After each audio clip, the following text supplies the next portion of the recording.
Halo Sobat Nganggur dimanapun kalian berada, semoga kalian dalam keadaan baik-baik saja ya, dan terhindar dari segala macam penyakit dan virus yang sedang mewabah di negara kita. Kembali lagi bersama gua di Login Project.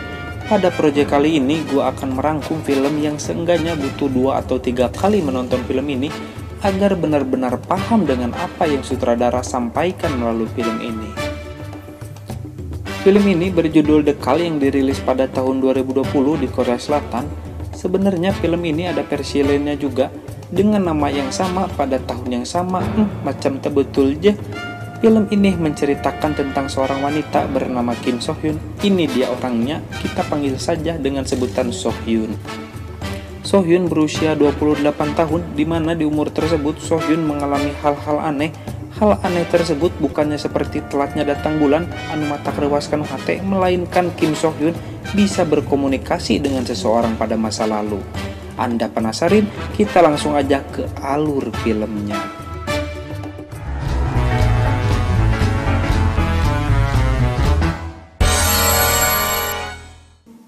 Film bermula pada tahun 2019, terlihat So Hyun yang sedang mapai jalan satapak ngejug-jugai lemur ingin menuju rumahnya sewaktu ia kecil dan sekalian menjenguk ibunya yang sedang dirawat di rumah sakit. Ketika sedang berjalan, tiba-tiba ada sebuah mobil kolbak yang membawa stroberi melaju dari arah belakang dan berhenti tepat di depan So Hyun. Ternyata yang membawa mobil tersebut adalah pamannya yang bernama Sun Ho dan menawarkan tumpangan pada So Hyun. Padahal di hatinya juga kayaknya ini mah ya udah ada niatan untuk nge-BM dan berhubung beruntung jadi gak usah capek-capek teterekelan. Dan So Hyun pun menaiki mobil tersebut.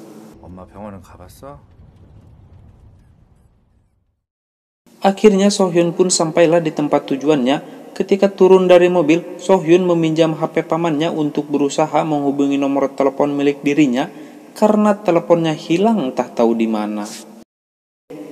So Hyun yang akhirnya ikhlas terhadap handphonenya yang hilang dan ngarumasakeun lain HP mahal teu kudu disebutkeun merekna di dieu. Akhirnya So Hyun pun mengembalikan HP milik pamannya dan masuk ke dalam rumah tersebut. Di dalam rumah tersebut, So Hyun menemukan telepon rumah yang kelihatannya sangat jadul, pakai banget. So Hyun pun akhirnya menelpon kembali nomornya yang hilang.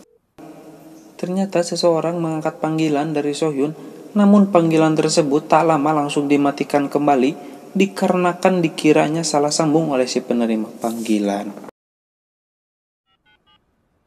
Hari pun yang semakin siang, akhirnya So Hyun bergegas pergi ke rumah sakit untuk menjenguk ibunya dan sekalian So Hyun mengecek keadaan penyakit yang dideritanya. Tibalah So Hyun di rumah sakit yang terlihat So Hyun sedang berbincang dengan seorang dokter. Dokter tersebut memberitahukan bahwa So Hyun mengidap penyakit tumor di kepalanya yang harus segera dioperasi. Tumor di sini tumor asli ya, bukan tumor tuman molor kayak Sobat Nganggur. Akhirnya So Hyun pun menemui ibunya dan berbincang tentang siapa yang akan melunasi pembayaran rumah sakit ibunya. Dan ibunya bicara lebih baik mati saja. Sontak perkataan tersebut membuat So Hyun marah lalu pergi dari ruangan tersebut dan kembali ke rumahnya. Setelah sampai di rumah, terdengar teleponnya berbunyi kembali dan ternyata orang yang menelpon adalah orang yang sama, orang yang mengangkat panggilan So Hyun tadi pagi. Di dalam telepon, orang tersebut terus-menerus memanggil So Hyun dengan sebutan Sun He dan meminta tolong agar cepat datang ke rumahnya yang beralamat di baca aja sendiri karena ibunya sedang berusaha untuk membunuhnya. Panggilan pun terputus dan So Hyun pun baru menyadari bahwa alamat yang disebutkan penelpon barusan adalah alamat di mana So Hyun tinggal sekarang. Malam pun tiba, tidak sengaja So Hyun menemukan ruang bawah tanah saat hendak memasang paku di dinding untuk memasang foto dirinya. Lalu So Hyun pun mengecek ruangan tersebut. Namun sayangnya ruangan tersebut kosong. So Hyun hanya menemukan foto dan diari seseorang. Dan pada foto tersebut terdapat tanggal foto itu dibuat, yaitu pada tanggal 28 November 1999. Di keesokan harinya, Sohyun pergi menemui pamannya yang sedang bekerja di kebun stroberi miliknya, hendak menanyakan ruangan dan foto yang ditemukan Sohyun. Di sini pamannya entah emang sedang sibuk bekerja atau rika teuing, atau tidak mau membahas soal tersebut. Pamannya hanya berbicara wanita yang berada di foto tersebut bernama Yeon-suk, yang ibunya seorang dukun, dan mereka berdua telah lama mati sekitar 20 tahun silam. Di perjalanan pulang, Sohyun melihat toko yang bernama Toko Sunhae, yang nama tersebut mengingatkannya pada si penelepon. Ketika sampai di rumah, terdengar teleponnya berbunyi kembali dan yang menelepon adalah orang yang sama dan terus mengira bahwa Sohyun adalah Sunhae. Mereka pun akhirnya berbincang dengan panjang lebar dan meluruskan kejanggalan-kejanggalan yang terjadi di antara mereka, hingga pada akhirnya pun mereka sadar mereka berada di tempat yang sama, tanggal dan bulan yang sama, namun di tahun yang berbeda. Hari-hari pun mereka lalui dengan sering berkomunikasi melalui telepon canggih limited edition yang kayaknya hanya ada di dalam mimpi, yang membuat pertemanan mereka semakin dekat. Tanggal 21 November 1999, di kehidupannya Yeon-suk adalah di mana Yeon-suk dan Sohyun bertemu, namun di kehidupan Yeon-suk, Sohyun masih sangatlah kecil. Sohyun bersama ibu dan ayahnya, di mana ayahnya masih hidup di kala itu, mendatangi rumah Yeon-suk berniat untuk membeli rumah tersebut dan dijadikan tempat tinggal. Yeon-suk yang mengetahui bahwa anak tersebut adalah Sohyun yang masih kecil, langsung menghubungi Sohyun lalu memberikan tawaran pada Sohyun. Tawaran Yeon-suk adalah Yeon-suk akan mencegah terjadinya kebakaran di rumah Sohyun yang mengakibatkan ayahnya meninggal. Keesokan harinya, Yeon-suk menyelinap diam-diam dari ibunya yang jahat dan menuju rumahnya Sohyun, meskipun Yeon-suk di sini benar-benar tidak pasti dengan apa yang dia lakukan, apakah dapat mengubah masa depan pada Sohyun atau tidak. Singkat cerita, Yeon-suk berhasil mencegah terjadinya kebakaran di rumah Sohyun yang membuat ayahnya Sohyun tidak meninggal di kala itu. Dan di saat yang bersamaan, di kehidupan Sohyun pun terjadi perubahan yang sangat hebat, yang ayahnya hidup kembali dan Sohyun pun dikelilingi gemerlap kekayaan duniawi.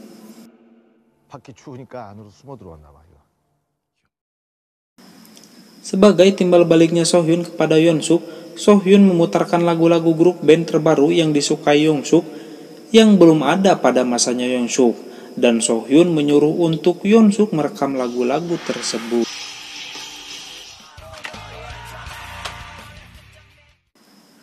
Hari pun berlalu dan mereka menjadi tahu bahwa apa yang dilakukan Yeon-suk di masa lalu akan berdampak langsung di kehidupannya Sohyun di masa depan.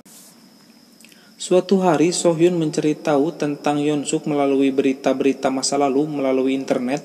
Di sana Sohyun mengetahui bahwa malam ini adalah kematiannya Yeon-suk yang dibunuh oleh ibunya yang seorang dukun untuk dijadikan praktek percobaannya.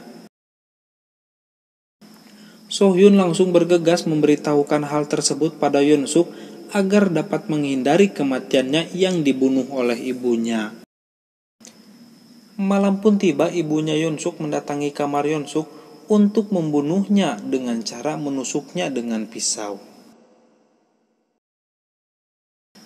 Namun Yeon-suk yang telah mengetahui hal itu akan terjadi dari Sohyun, akhirnya Yeon-suk pun dapat mengelak dari kematiannya, dan perkelahian pun terjadi hingga akhirnya ibunya sendiri yang terbunuh. Setelah kematian ibunya, Yeon-suk pun benar-benar merasa sangat puas, bebas, dan merasa bahagia hidupnya, sampai-sampai Yeon-suk merubah segala penampilan dari dirinya.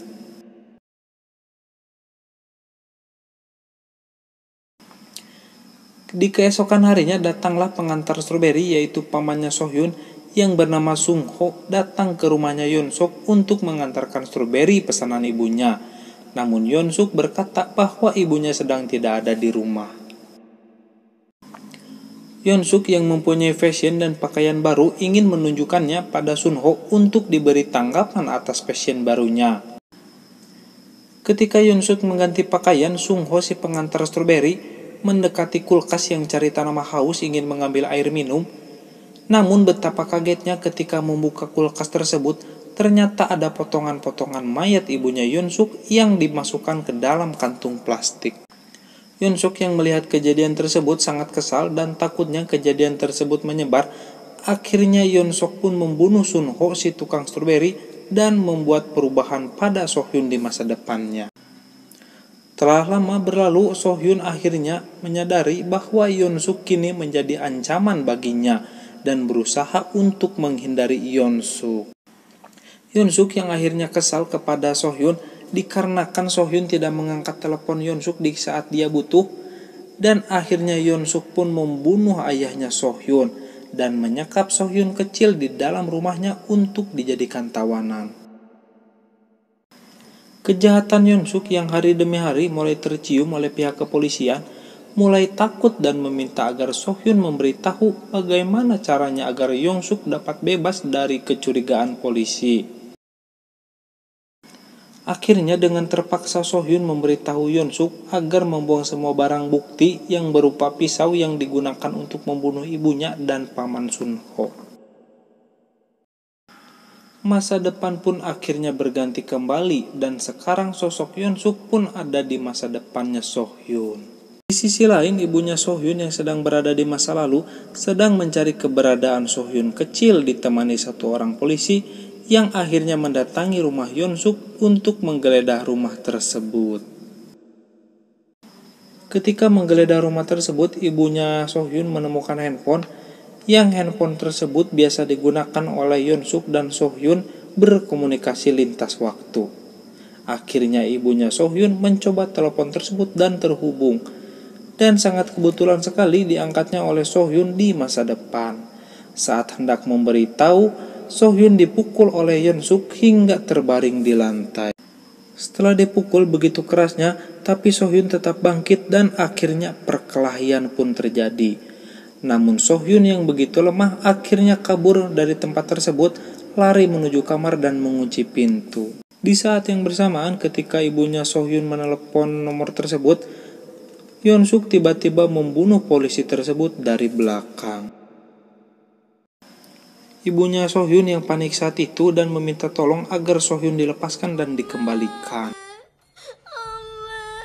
Karena ibunya So-hyun ingin selamat dan ingin menyelamatkan So-hyun, akhirnya perkelahian pun terjadi. Ibunya So-hyun akhirnya dapat mendorong Yoon-suk dari atas ketinggian dan membuat Yoon-suk terjatuh. Sebenarnya terjatuh dua nana sih, namun keselamatan masih berpihak kepada sang boga lalakon, yang otomatis Yoon-suk di masa depan pun menghilang. Dan film pun tamat. Bagi kalian yang masih bingung dengan film ini, lebih baik kalian nonton filmnya aja langsung, atau yang ingin ditanyakan silahkan tuliskan pesan di kolom komentar. Nanti saya buatkan video review atau penjelasan tentang film ini. Pesan moral yang dapat kita ambil dari film ini adalah jangan pernah menghalalkan segala cara demi mengubah masa depan agar lebih indah, karena yang indah belum tentu yang terbaik. Sampai bertemu lagi dengan Login Project pada alur film berikutnya.